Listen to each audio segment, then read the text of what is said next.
tanong ko lang, okay lang? Oo naman, personal? oo naman. Hindi, Sorry kasi yung kanta nakakaloka. Yun nga tatanong ko, medyo emotional ka dun sa kanta na yun. Do you wanna tell us something? Do you wanna share? Okay lang ba? Oo. Hindi. Kasi nagtataka siguro kayo ba't ako naiyak. And of course, the song speaks of, it's actually my song for my kids. I have 2 children, Sabria and Dylan. But during the process of doing this concert, which is kind of strange kasi when we started the show, that's when I had a really bad stomach ache and I had to do an operation. It's a laparoscopic surgery to take out my gallbladder. And I was pregnant at the time. And I didn't know that the operation would actually kill the child. And I'm just being blunt and honest that we decided to do it because if I don't, I might not be able to do all my commitments. And I gave it up to God. And I told Him, take my baby. Na maliit lang siya. Don't take him na nasa labas na. So I actually accepted it. I wanted actually to tell everyone about it before, pero hindi ko kinaya kasi gusto ko umabot muna siya ng 3 months. But unfortunately, nung Thursday, we had to say goodbye. Nung Thursday. But you know, I have 2 beautiful children. I have a very loving and caring husband. I have a family. So it's not something that I will be missing out on. But losing, you lose your pet, you cry, di ba?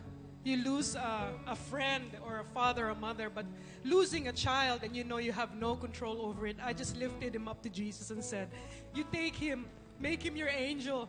Maybe there's a bigger purpose for that happening in my life. And I just really, I'm happy actually. I'm sorry, I'm just crying kasi hindi ko talaga ito iniiyak.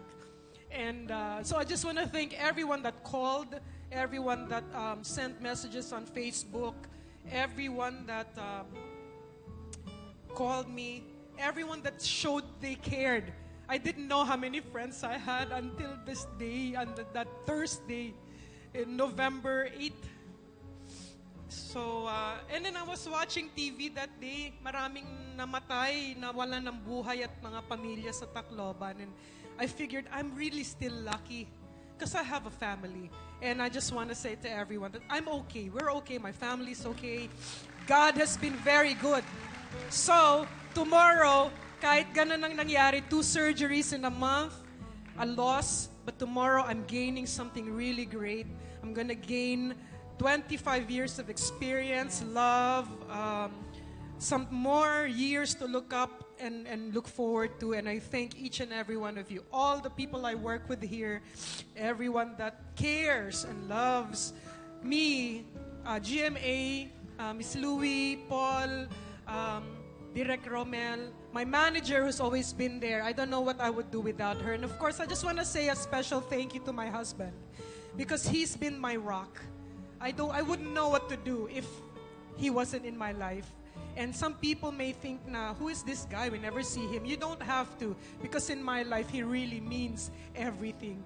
And my children, Sabria and Dylan, I will hug you tighter every day, love you more and more, and your mom is going to be here no matter what.